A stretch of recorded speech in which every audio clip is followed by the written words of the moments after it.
네, 반갑습니다. 육과장입니다. 자, 오늘은 그 세배 레버러지 상품에 대해서 좀 얘기를 해볼까 해요. 그 한 몇 개월 전만 해도 그런 유튜버들이 굉장히 인기를 끌었어요. TQQQ, SOXL 무한매수하면 부자 된다. 왜 미국의 자본주의는 우상향하니까 무조건 풀매수하면 된다. 그분들 지금 어떻게 하고 계십니까? 네, 난리 나있죠. 특히나 이 3배짜리 레버러지 상품에 대해서 제대로 이해하지 못하고 투자하시는 분들이 너무 많아요. 그래서 오늘은 아니다, 나는 단기로 투자하고 짧게 먹고 나오는 용도로 잘 알고 있다 라고 하시는 분들은 크게 집중해서 안 해도 될 것 같지만, 반대로 이거 하나 여쭤볼게요. 그 단기로 투자하시는 분들 지금 물려 계시잖아요. 그죠? 떨어졌으니까 파셨어요? 단기로 투자한다는 건 올라도 팔아야 되지만 내려도 파셔야 돼요. 손절하셔야 돼요. 근데 혹시 손절하셨습니까? 자, 그러면 지금부터 어떤 문제가 발생되냐면, 단기로 투자하기로 해놓고 물리니까 버티고 있단 말이에요. 그러면 이제부터 뭘 신경 써야 돼요? 수수료를 신경 써야 돼요. 여러분들 수수료 보신 분들 있으세요? 혹시나 레버리지 상품들? 그 증권사 표에 나와 있어야 보면 0.9%, 0.6% 이렇게 나와 있을 거예요. 레버리지 상품이. 근데 이게 낮은 것 같아도 미국 기준으로는 굉장히 높은 거예요. 왜냐면 여러분들이 투자하는 SPY 이런 것들이 0.00 0.006% 이래요. 100분의 1단위에요. 근데 이거는 0.1이잖아요. 굉장히 높은 겁니다, 여러분들. 거의 100배씩 비싼 거예요. 근데 문제는 1% 괜찮지, 은행이 더 싼데 버티면 되지, 이렇게 생각하시면 큰 오산입니다. 레버러지 상품은 증권사에서 이 레버러지의 어떤 효과를 내기 위해서 증권사가 은행하고 수합 계약을 맺습니다. 레버러지니까요. 돈을 더 땡겨야 될 거 아니에요, 이걸 담보로. 그죠? 그러면 어떻게 돼? 그 과정에서 수수료를 제공한단 말이에요. 그러면 이 수수료가 1%일까요? 아니에요. 이건 증권사 운용 수수료가 1%예요. 그럼 이건 어디가 있어요? 왜 표기가 안 될까요? 얘네들은 운용 수수료를 떼가지 않고 뭐냐면, 여러분들이 투자하는 이 투자 수익금에서 빼가는 구조예요. 그렇기 때문에 운용 수수료로 표기되지가 않아요. 그래서 눈치 빠르신 분들은 좀 아실 거예요. 추종 자산이 이전 고점을 돌파했는데 3배짜리는 전 고점을 돌파하지 못하는 경우가 있어요. 보시면 3배짜리 한번 상품들 보세요. 그 이유가 뭔지 아세요? 그만큼을 은행에서 수수료를 빼간 거예요.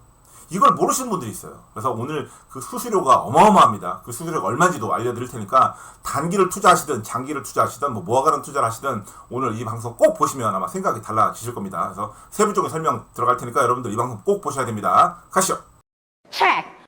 SOXL TQQQ 무한매수는 성공이다. 저는 여러분들한테 무슨 연준회의가 어떻고 뭐가 어떻고 이런 거보다도, 이런 어떤 시각, 자산을 모아가는 방법, 어떤 기준, 그 다음에 어떤 기업의 흥망성쇠, 역사 이런 거에 대해서 좀 본질적으로 알려드리려고 많이 노력을 하잖아요. 그래야지만 여러분들이 이런 것들을 알고 다른 것들을 모아갈 수 있어요. 그래서 오늘 이것도 레버러지에 대한 굉장히 어떤 중요한 기초가 되는 것들이니까 꼭 집중해서 들어보세요. 자, 오늘의 부제입니다. 다른 투자자들은 바보라서 3배 레버러지를 안 할까? 이런 생각 한 번쯤 안 해보세요? 3배 이제 장기 투자하시는 분들, 모아가시는 분들. 자, 3배 레버리지 투자가 왜 위험한지 제가 설명을 해드릴게요. 첫 번째, 매수 초기 몇 년 동안 수익이 좋을 수 있어요. 왜? 모아가니까. 그죠? 금액이 10만원, 20만원, 30만원, 40만원 이렇게 초기 모아가는 동안에 좋을 수 있어요. 떨어졌다가 다시 올라가도 괜찮아요. 그죠? 근데 문제는 뭐냐면, 한 가지 관광사실이 뭐냐면, 금액이 커졌을 때, 예를 들어서 여러분들 한 2년을 모아서 금액이 한 5천만원 정도 됐어요. 그럼 여러분들 여기다가 10만원을 더 매수한다고 여기에 티가 날까요? 이게 계좌의 수익률이 움직일까요? 움직이지 않아요. 근데 그럴 때 이렇게 폭락이 나오면 어떡할 거예요? 여러분들 돈이 없네? 돈이 10만원밖에 못 사는데 어떡하실 거예요? 이러면 답이 안 나오는 거예요. 그죠? 그러면 또 그런 분들이 계세요. 야, 이거 어차피 영원히 버틸 건데 미국 주식 무조건 반등 나오니까 괜찮아 라고 하시는 분들은, 자, 2번으로 오세요. 개인 중에 남는 돈으로 무한 매수가 가능한 사람은 사실상 없어요. 왜냐? 내가 돈이 꼭 필요한 시기가 와요. 그렇잖아요. 그 돈, 남는 돈이라서 버릴 돈으로 던져놓은 거 아니잖아요. 언젠가 쓰실 돈이잖아요. 그죠? 근데 꼭 이렇게 지금처럼 폭락이 온 시점에 돈이 필요해요. 요럴 때 시장 경기도 안 좋고 갑자기 돈 들어갈 일이 많이 생겨요. 여기저기. 은행에 돈도 없고. 왜? 증권에다 돈을 다 때려박아놨으니까. 왜? 얘는 무조건 넣으면 올라가니까. 믿고 매수했으니까. 나스닥은 신이니까. 근데 어때요? 폭락이 나오니까 마이너스로 깊어지는데 생활비니 뭐니 남는 돈 다 끌어다가 증권에 넣어놨더니 정작 돈이 없어요. 그러다가 막 경기도 악화되고 막 이래. 그럼 어떡할 거예요? 이럴 때 돈을 찾아야 된다고요. 근데 지금 마이너스 60%야. 어떡하실 거예요? 이런 걸 감안하지 않아요. 애초에. 자, 그리고 세 번째. 만약 무한 매수가 가능하다고 해도 수량이 아닌 금액으로 모아야 된다. 그죠? 제가 이거 예전에 토스로 여러분들 테슬라 모아간다고 했을 때 제가 한번 설명을 드렸어요. 왜냐면 그래야 비쌀 때 적게 사고 쌀 때 많이 살 수 있어요. 그죠? 예를 들어서 테슬라가 한 주에 10,000원이에요. 근데 나는 하루에 10,000원씩 사기로 했어. 그러면 어떻게 될까요? 테슬라를 하루에 한 주 살 수 있죠. 근데 이게 테슬라가 5,000원이 됐어. 그럼 몇 줄 살 수 있어요? 2줄 살 수 있죠. 이렇게. 그러니까 주식을 모아갈 때도 한 주 이렇게 모아가시면 안 돼요. 그죠? 여기서는 어떻게 되니까 한 주, 0.9주, 0.8주, 0.7주 이렇게 사셔야 돼요. 다시 0.8주, 이게 주가의 움직임이에요. 그죠? 그럼 0.7, 0.9주, 한 주, 여기는 1.1주, 여기는 1.2주 이런 식으로 떨어졌을 때 많이 사게끔 만들어놔야 된다고. 예? 어느 정도 기간만 모아간다고 하더라도 이런 식으로 금액으로 사셔야 돼요. 금액으로. 수량으로 사시면 안 되는 거예요, 여러분들. 자, 그렇게 모아가야지만 여러분들이 그래도 어느 구간 동안 좀 모아가는 게 의미가 있습니다. 하지만 자, 그래도 반대하는 이유는 뭐냐면 수수료를 아무도 신경 쓰지 않아요. 왜? 왜 신경 안 쓸까요? 왜? 수백 배 먹을 거니까. 야, 미국 주식은 무조건 우상향하니까. 근데 제가 영상 초반에 오프닝 때 말씀드렸죠. 수수료가 얼마인지 정확하게 들여다보지도 않고 들여다본다는 사람도 증권사에 표기되어 있는 1%만 본다고요. 근데 사실은 뭐냐면 여러분이 보는 증권사 운영 수수료는 1% 정도지 레버리지는 은행과 맺은 수합계약 수수료를 별도로 표기하지 않습니다. 그 이유는 수익률에서 까지는 부분으로 모르는 사람이 더 많습니다. 그러니 장기 투자하겠다고 덤비는 사람들이 나오는 거예요. 그죠? 레버리지는 처음부터 단기에 적합한 상품으로 아예 만들어진 거예요. 처음부터 그렇게 단기 투자라고 만들어진 거예요. 근데 왜 장기 투자를 하겠다는 거예요, 자꾸. 일부 장기 투자 안 해보신 분들이 자꾸 선동하시는 거예요. TQQQ나 이런 거 장기 투자하라고 하시는 분들이 있어요. 이 사람들 장기 투자 5년, 10년씩 투자 안 해본 사람들이에요. 꼴랑 1년 해보고, 꼴랑 6개월 해보고 말하는 거예요. 까부는 거예요. 왜? 올라갈 때 투자했으니까. 내가 그랬잖아요. 내려갈 때 투자해본 사람 말을 들어야 된다니까, 내려갈 때. 이거를 적어도 한 번, 두 번, 세 번 이상 겪은 사람 말을 들어야 돼요. 왜? 자꾸 여기서는 뭐 이거만 하면 된다, 이거만 하면 된다, 여기는 투자하면 병신된다, 뒤진다, 주식은 하는 거 한다. 맨날 이러고 있어요, 맨날. 이거를 몇 번 겪으면 어떻게 돼요? 해탈하는 과정이 와요. 근데 여기서 도망갔다가 여기서 들어오고 여기서 도망갔다가 여기 들어오고 이런 사람들 말고요. 이런 사람 투자한 게 아니에요. 이런 사람들 여기서 한 번만 투자한 거예요. 난 여기 10년 투자했어. 이렇게 말하면 그냥 기반방이 그냥 팍. 장기 투자한 게 아니에요. 그 사람은. 아셨죠? 이거를 자기가 원래 가지고 가고자 하는 비중을 다 채운 상태에서 이걸 다 겪어보신 분들을 말하는 거예요. 그죠? 저 같은 경우도 마찬가지고 비중을 채운 상태에서 저는 코로나를 넘겨왔잖아요. 그 전부터 투자를 했고 아무도 중국에 전기차에 투자 안 할 때 저는 투자해서 왔단 말이에요. 이렇게 잠깐 동안 오르거나 아니면 추세가 하락할 때 이런 어떤 한 방향만 경험해보고 이게 좋습니다, 이게 정답입니다 하는 말을 절대 들으면 안 됩니다, 여러분들. 그래서 아셨죠, 여러분들? 그래서 자, 수수료를 보여드릴게요. 이거 진짜 보시면 충격받으실 거예요, 아마. 제가 여기다가 대출에서 한 배짜리 해라라고 적어놨죠. 왜 그런지 설명해 드릴게요. 자, 요거 이제 뭐 유튜버 분이 보니까 그 계산해서 잘 정리를 해놨더라고요. 그래서 제가 여러분들이 주요 자주 하는, 많이 하는 그런 것들만 좀 추정해서 갖고 왔습니다. 여러분들이 제일 많이 하는 게 뭐 TQQQ, UPRO, SOXL, TMF, NVDL, TSLL, TSL3. 그죠? 요거는 이제 요건 엔비디아고 안 적었네요. 요건 테슬라죠. 테슬라인데, 자, 제가 많이 하는 요 3배짜리 레버리지 상품 있죠. 요게 뭐냐면 3배짜리인데 1년 환산으로 했을 때 추정 수수료가 15%입니다. 근데 증권사에서 나오는 운용 수수료는 우리 1%만 받습니다 라고 해놨죠. 이거 아니에요. 그럼 나머지 이 안에 숨어있는 14%는 뭐예요? 은행하고 왔다 갔다 할 때 발생되는 수수료예요. 근데 이게 왜 표시가 안 되냐? 여러분들이 상승할 때 가져가야 되는 수익률에서 빼가기 때문에 티가 안 나는 거예요. 그럼 어떤 현상이 생기냐면 제가 보여드릴게요. 자, 예를 들어서 SOX가 이렇게 쭉 올랐다가 쭉 하락했다가 다시 이렇게 전고점을 넘겼어요. 그래서 이렇게 딱 와있단 말이에요. 지금 여기 좀 와있단 말이에요. 그러면 이 3배짜리도 이렇게 똑같이 차트가 똑같이 만들어져야 되잖아. 그치? 똑같이. 그죠? 이렇게 똑같이 만들어져야 돼. 어차피 정확하게 3배를 추정하니까 모양은 똑같이 나와야 되잖아. 여기 전고를 넘길 때 얘도 전고를 넘기고. 그죠? 근데 과연 이렇게 나올까요? 안 나와 있어요. 여러분들이 한번 직접 찾아보세요. 자, 어떻게 돼 있냐? 이렇게 전고를 넘겼는데 얘는 여기서 이렇게 꺾이고 있어요. 여기를 왜 못 갈까요? 왜 여기를 왜 못 갈까요? 이만큼 올라오는 동안 여러분들이 이만큼을 수수료로 뺏긴 거예요. 그러니까 사실상 수수료를 낸 거예요, 여러분들은. 그죠? 근데 여러분들 지금 이게 여기서 떨어져서 갑자기 폭락 나와있죠. 지금 여기 물려있단 말이에요. 여기 좀 물려있단 말이에요. 그죠? 근데 마이너스 한 50%에 물려있단 말이야, 지금. 근데 1년에 15%씩 이자도 나가요. 예를 들어서. 수수료도 나가. 이거 어떻게 할 건데요?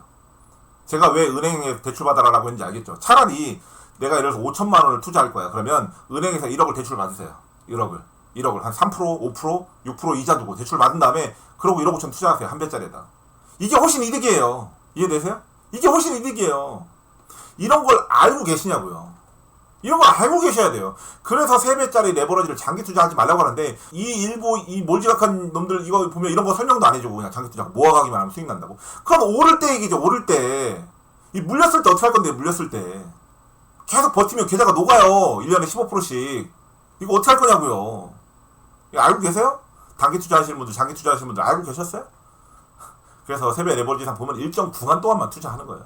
그리고 비중을 많이 넣지 않고. 아셨죠? 그래서 이런 것들을 잘 알고, 그러니까 투자를 하지 마라가 아니에요, 저는. 이런 것들을 잘 알고 위험이나 이런 것들, 리스크를 관리하고 투자하셔라 라고 말씀을 드린 겁니다. 아셨죠? 그래서 여러분들이 보셔야 될 거는 금리를 올리네, 내리네, 어쩌네 이런 것들 시황도 물론 중요하지만 이런 근본적인 게 더 중요하다는 거예요, 여러분들. 그러니까 제발 무슨 뭐 유명한 사람들, 뭐 잘한다는 사람들, 뭐 한다는 사람들 따라다니면서 추종하지 마요.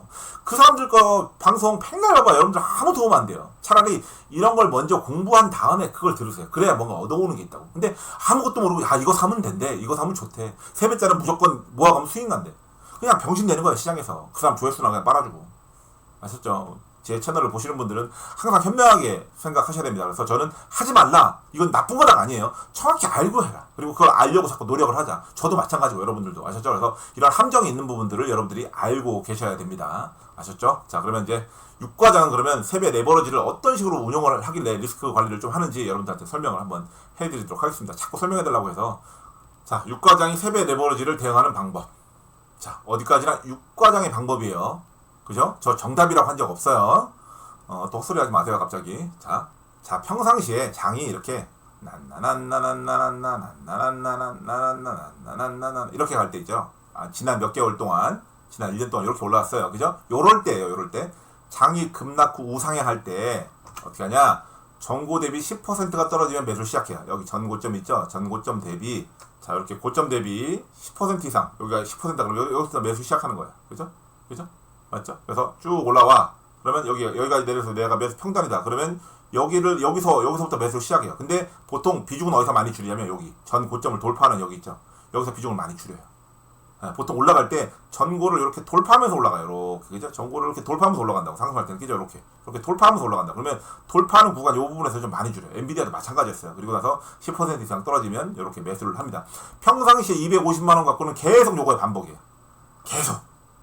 근데 장이 이런 식으로 계속 올라가주면 좋지만 그렇지 않죠. 쉬어가야 되잖아요. 그럴 때 어떻게 하냐 그러면 우상향하던 장이 갑자기 40% 이상 하락해요. 전고점 대비. 나는 분명히 전고점 대비 한 20% 내외로 보고서 이걸 모아가고 있는데 한 30% 보고 갔는데 갑자기 전고점 대비 40% 이상 하락을 해요. 여기가 예를 들어서 한 40% 이상 하락을 하더라 이거야. 그죠? 이번에 뭐 엔캐리트레이드 이런 사건이 발생된 것처럼 그럴 때는 자 그러면 250만 원이 풀 매수가 되는 상태겠죠. 그죠? 250만 원 갖고 노니까 그러면 이 상태에서 지수가 40% 이상 하락한다 그러면 이거 뭔가 안 좋은 게 오는데라고 딱 느끼고 비상 대응 체계로 들어갑니다. 이 비상이야. 야 이멀전시야. 이거 뭔가 문제가 생겼다. 그러면 어떻게 하냐? 자 비상 대응 시그널입니다. 제가 얼마 전에 커뮤니티에도 올려드렸어요. 그죠? 커뮤니티에도 유가장 이제부터 20% 단위로 이렇게 매수합니다라고 올려드린 적이 있어요. 그 내용이요. 전고 대비 마이너스 40% 이상 하락한다면 갑자기 현재 내 계좌에는 250만 원에 마이너스 25%에 30%. 왜냐면 나는 여기서부터 여기까지 모았단 말이에요. 그죠? 마이너스 10%부터 한 25% 구간을 모았단 말이에요. 근데 여기 이만큼 더 떨어졌죠. 그럼 내 계좌는 마이너스 30%까지도 갈 수가 있어요. 그죠? 이해하시죠? 여기서 못 샀으니까. 근데 마이너스 40%를 찍는다. 그러면 총 3차 매수 계획을 세웁니다. 제가 커뮤니티에 글을 올려드렸어요. 그죠? 저 매수하기 시작할 때 그때 사신 분들 수익 내실 수 있을 거예요. 하지만 제가 정말 중요한 운영 팁 하나는 뺐어요. 일부러 오늘 설명 드리려고. 자, 마이너스 40% 구간에서 일단 1차 매수를 합니다. 500만 원 그때 매수를 했어요. 자, 1차 매수한 시점이에요. 자, 이거를 이해 못 하시는 분들이 많아요. 다시 설명해 드릴게요. 자, 장이 이렇게 가다가 갑자기 40% 이상 딱 마이너스 40% 이상 하락했다 이거예요. 마이너스 40% 하락했다 이거예요. 그러면 여기서 1차 매수 500만 원을 사요.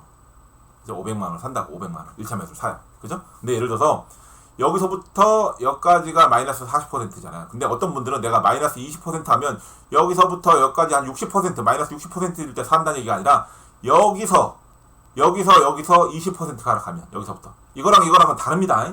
여기서 60% 하락한 거랑 여기서 20%가 또 하락한 거랑은 달라요. 여러분들 나중에 계산해 보시면 압니다. 그래서 요 40% 1차 매수한 구간에서 20%가 추가로 하락한다. 그럼 500만 원을 또 매수해요. 그리고 2차 매수 여기서 2차 매수 했잖아. 2차 매수 2차 매수한 시점에서 또다시 20%가 하락한 시점에서는 500만 원 3차 매수를 해요. 요렇게 해서 대응을 합니다. 이 마이너스 40%가 약간 어떤 비상 대응 체제를 어떤 신호를 탁 켜는 그런 어떤 트리거 역할을 하는 지점이라고. 그래서 유가장은 이렇게 운영을 하는데 가장 중요한 팁을 제가 여러분들한테 설명을 안 드렸어요. 그동안. 오늘 특별히 내가 큰맘 먹고 이렇게 폭락한 김에 이럴 때 말 잘 들으니까 설명을 하나 드리도록 하겠습니다. 운용의 팁 중 가장 중요한 게 뭐냐면 매수 금액이 커진 후 반등해서 자 보세요. 이렇게 올라갔다가 40% 이상 빠졌다 그랬어요. 그러면 보세요. 여기서 1차 매수했죠. 여기서 이렇게 해서 올라갔다가 더 떨어졌어. 여기서 2차 매수했어요. 올라갔다가 더 떨어졌어요. 3차 매수했어요. 그럼 얼마예요? 벌써 여기 500, 1000, 1500 여기 250 해놓은 거였으니까 1750만 원 정도가 되죠. 맥스가. 금액이 운용 금액이 어때요? 커졌죠. 분명히 250만 원 뭐 맥스 300만 원 가지고 놀기로 했는데 금액이 1750만 원까지 커졌어요. 그죠? 근데 제가 여기서 이제 매수 3차 매수까지 했단 말이에요. 그러면 보세요. 자, 매수 금액이 커지는 반등해서 계좌가 1%라도 수익 구간에 들어오면 반드시 마지막 매수만큼 혹은 그 이상 덜어낸다. 뭐냐면 자, 요까지 3차 매수까지 됐어요. 근데 계좌가 이렇게 반등을 했어요. 요번에랑 똑같아요. 이렇게 1차 매수 때까지 반등을 했어요. 이렇게 지금 꺾여 있단 말이에요. 이렇게 꺾여 있단 말이에요. 그러면 어떻게 되냐면 여기에 주가가 올라왔다는 건 여기에 있는 거랑 여기에 있는 거랑 여기에서 매수 한 개의 에버러지가 한 여기 정도 되겠죠. 그럼 여기서부터 수익 구간이에요. 그죠? 그죠? 요때 1%라도 수익을 내면 요 밑에서 매수했던 것들은 덜어내는 거예요. 그럼 얼마만 가지고 가는 거야? 750만 원만 들고 가는 거예요. 이때. 그죠? 유가장은 근데 요번에 여기 3차 매수까지 갔다? 안 갔다? 못 갔죠. 그럼 어떻게 돼요? 이렇게 해서 이렇게 왔다가 이렇게 올라왔어요. 그죠? 요번에 정확히. 그리고 요렇게 좀 거의 전 저점까지 올랑말랑 하고 있어요. 요거쯤이죠. 그럼 어떻게 돼요? 유가장은 요 2차 매수 부분을 여기서 덜어냈어요. 수익을 실현했습니다. 그럼 얼마를? 750만 원 정도. 그죠? 근데 요번에 이렇게 덜어낸 구간에서 다시 이 부분에서 20%가 하락했다 안 했다? 하락했다. 그래서 여기서 500만 원을 더 채웠다 안 채웠다? 아직은 안 채웠다. 아직은. 그래서 얼마만 채웠다? 지금 대략 한 200만 원 정도 추가로 채웠어요. 추가로. 그래서 지금은 얼마나? 대략 한 1000만 원 정도 매수를 했습니다. 그래서 오늘 이 설명의 가장 중요한 팁이 뭐냐면 유가장이 이것 때문에 자꾸 수익이 나는 거예요. 물려도 큰 비중을 가지고 안 물리고. 어떻게? 수익 구간에 들어오면 반드시 마지막 매수한 만큼 혹은 그 이상 덜어내요. 그게 가장 중요해요. 아셨죠? 다시 한번 설명해 드릴게요. 1차, 2차, 3차 이렇게 해서 쫙 올라왔을 때 자 보세요. 여기서 1차 매수하고 2차 매수하고 3차 매수했죠. 근데 반등이 나와서 내가 평균 구간이 여기다. 그러면 여기서부터 여기 딱 올라오는 순간 얘는 파는 거예요. 이 비중만큼. 500만 원 찾다 그럼 여기서는 1% 수익 보고 500만 원 파는 거예요. 아시죠? 그럼 1000만 원만 들고 가는 거예요. 이런 식으로. 아시죠? 근데 얘가 그래서 여기까지 올라와갖고 2차 여기 에버리지가 여기인데 2차 한 것도 돌파해서 얘도 수익권에 들어왔다. 그럼 여기서도 이 500만 원 또 파는 거예요. 이 부분에서. 그럼 500만 원만 들고 가는 거예요. 왜 그러냐? 이 500만 원도 많은 금액이잖아요. 제가 애초에 계획한 거보다. 그죠? 제가 애초에 놀기로 한 금액만큼 비중을 줄이는 거예요. 수익권에서. 근데 보통 개인분들 이런 행동 합니까? 안 합니까? 안 하니까 물리는 거예요. 그리고 어떻게 물려요? 왕창 물리는 거예요. 큰 금액으로. 맥스 금액으로. 그리고 어떻게 돼? 이렇게 올라왔다가 지금처럼 밑으로 확 쏟아지니까 어때요? 돈이 없어요. 근데 계좌는 아직까지도 많이 났어요. 여기서 사야 되는데. 이해되세요? 이게 어떻게 보면 가장 중요한 운영의 팁이에요. 근데 여러분들 보세요. 이렇게 많이 떨어졌다가 금액이 막 엄청 커지는데 이렇게 반등 나오면 이 큰 걸로 먹으면 도대체 돈이 얼마야 라고 하고 안 팔아요. 그래서 대부분 다 죽어요. 그래서 오늘 정말 중요한 거. 이거 원래 진짜 그 예전에 60만 원 멤버십 있을 때 거기에만 공개하는 그런 내용들인데 그냥 5천원짜리 멤버십이고 뭐고 일반에 다 공개를 했습니다. 이번엔. 대신에 우리 5천원짜리 멤버십 분들은 또 특혜를 드려야 되니까 나중에 차트를 가지고 차트 가지고 설명하면 더 이해가 쏙 되잖아요. 차트를 가지고 정확하게 설명을 다시 한번 드리도록 하겠습니다. 아이고 힘들다. 자 어떠세요? 오늘 강의 들어보니까 여러분들이 그동안 여러분들이 많이 신경 쓰고 막 이해하고 뭐 연준이 어떻게 하고 파월이 어떻게 하고 이런 것보다도 이렇게 운용하는 게 굉장히 더 중요합니다. 그래서 저는 그렇게 3배짜리 레버러지를 여러분들한테 해라라고 하는 어떤 주의는 아니지만 여러분들이 또 제가 하지 말한다고 안 하겠습니까? 그러니까 여러분들이 육과장이 매매하는 걸 한번 들어보시고 이거 정말 방법 너무 괜찮은 거다라고 생각이 되신다면 이렇게 한번 해보세요. 어떻게? 1년 동안 한번 해보세요. 그러면 제가 장담하는데 여러분들이 큰 손실 보지 않고 여러분들이 그 회사 다니면서 직장 다니면서 집에서 용돈 받아 쓰는 것보다는 많이 받아 쓸 수 있다. 리니지 아이템 여러분들이 마음대로 결제할 수 있다. 영복기 무한 가능하다. 그렇게 말씀드릴 수 있도록 하겠습니다. 그래서 제가 늘 말씀드리지만 지금 비중이 풀이신 분들은 좀 비우시고 아직까지도 망설이신 분들은 더 떨어질까봐 기다리지 말고 지금부터 채우세요. 아셨죠 여러분들? 그래서 더 먹으려고 욕심내지 말고요. 더 떨어지려고 기다리지 마세요. 자꾸 적당한 선에선 사고 적당한 선에선 파는 거예요. 아셨죠? 지금은 어떤 자리일까요? 제가 지금 거의 한 달 전부터 얘기했잖아요. 현금 만들으라고. 계속 만들려고 얘기하고 있잖아요. 그래서 여러분들이 이렇게 현금을 갖고 있는 게 중요하고 폭락이 나왔을 때는 매수했다가 다시 반등이 나왔을 때 비중을 좀 오버했나 싶으면 다시 현금을 다 팔진 않더라도 내가 이 종목을 꼭 사야 되고 들고 와야 되는 종목이다 그러면 다 팔진 않더라도 일부 부분을 수익 실현해서 다시 현금으로 갖고 있고 그리고 또 기회를 기다리고 그리고 없는 분들은 어느 정도 눌리기 시작하면 그때부터 매수하는 거예요. 대신 적은 금액으로. 아셨죠? 그래서 지금도 똑같습니다. 지금 이제 폭락 나온다. 지금 그리고 딱 요 정도 시점인 것 같아요. 사람들 지금 폭락 나온다 난리 났고 없는 사람들은 더 떨어진다 거봐 망해라 나 여기서 얼마 빠지면 살래 하고 있거든요. 그러니까 여러분들 지금 비중 풀이신 분들은 조금이라도 무조건 줄이세요. 이미 뭐 줄이기엔 시간이 좀 늦었어요. 이미 제가 한 달 반 전부터 3달 전부터 현금 만들라고 얘기했던 것 같은데 근데 지금이라도 한 10%라도 만드시고 없는 분들 있죠. 더 떨어질까봐 기다리지 마시고 지금 20% 30% 담으세요. 지금 시작하세요. 이제 미국 주식. 아셨죠? 그리고 제가 말씀드린 대로 이왕이면 지수, ETF 위주로 먼저 시작을 하셨으면 좋겠습니다. 아셨죠? 그리고 뭐 엔비디아가 지금 금방 망하니 어쩌니 저쩌니 하는데 아직까지 엔비디아를 대체할 만한 그런 모습들은 제가 보기엔 시장에서 보이지 않고 있어요. 이제 뭐 짐 켈러나 뭐 이런 사람들 나와갖고 막 하고 있는데 껍적껍적거리고 있는데 제가 봤을 때는 아직 멀었어요. 근데 그분이 워낙 영향력이 있고 파급력이 있고 뭐 워낙 대단하신 분이었잖아. 테슬라 뭐 AMD부터 시작했고 그 회사를 부흥했던 분이기 때문에 지금 되게 이슈가 되고 있는데 아직까지 멀었다. 그리고 그런 대체되는 모습이 보이지 않으니까 여러분들 너무 걱정하지 마시고 엔비디아도 없는 분들은 조금씩 담아보시고 있는 분들은 수익일 테니 비중을 조금씩 줄여보세요. 너무 또 다 들고 막 전전긍긍하면서 들고 하지 마시고 좀 위에 꼭지에서 이만큼 꺾인 거 짜증나고 막 화내지 마시고 조금 수익금이 좀 줄어들었어도 조금 줄여보세요. 아셨죠? 그렇게 해서 들고 가신 다음에 서로 어쨌든 궁극적으로 연말이든 2년이든 3년이든 수익을 내는 게 중요해요. 근데 뭐 내가 비중이 좀 커도 계속 버티면 수익 나는 거 아니야? 이런 사람도 있어요. 자본주의는 우상향하는 거 아니야? 모르는 거예요. 그러니까 운용이라는 게 필요한 겁니다. 그걸 알면 제가 왜 채권에 투자하고 왜 제가 달러를 갖고 있겠습니까? 현금으로. 그걸 모르니까 저도. 또는 그게 보여도 몰빵은 안 되는 거예요. 절대로. 아셨죠 여러분들? 그래서 꼭 명심하셨으면 좋겠습니다. 그리고 육과장 채널을 보시는 분들은 앞으로 제가 이렇게 진짜 중요한 것들 운영하는데 여러분들이 진짜 알아야 될 것들 위주로 영상을 많이 찍어서 올려드리도록 하겠습니다. 그런데 조회수가 너무 또 안 나오고 하다 보니까 여러분들이 멤버십을 좀 많이 가입을 좀 해서 좀 이런 동기부여를 저도 좀 많이 시켜주시기 바랍니다. 왜냐면 저도 이렇게 영상 준비하고 또 저 자료 찾고 또 찍고 편집하고 올리고 하면 정말 짠나거든요. 어느 순간 또 육과장이 이제 안 할 수 있습니다. 갑자기. 이건 아닌 것 같다 이러고 안 할 수도 있어요. 그러면 이제 여러분들은 이제 이런 이야기는 어디 가서 못 들으실 겁니다. 그냥 언론에서 정보나 막 흘려갖고 막 이리 와 저리 와 해갖고 막 맨날 돈 털리는 거예요. 아셨죠? 그래서 여러분들 멤버십 가입 많이 부탁드리고 앞으로도 행복하고 수익 많이 나는 그런 미래가 되시길 육과장이 진심으로 응원하겠습니다. 감사합니다.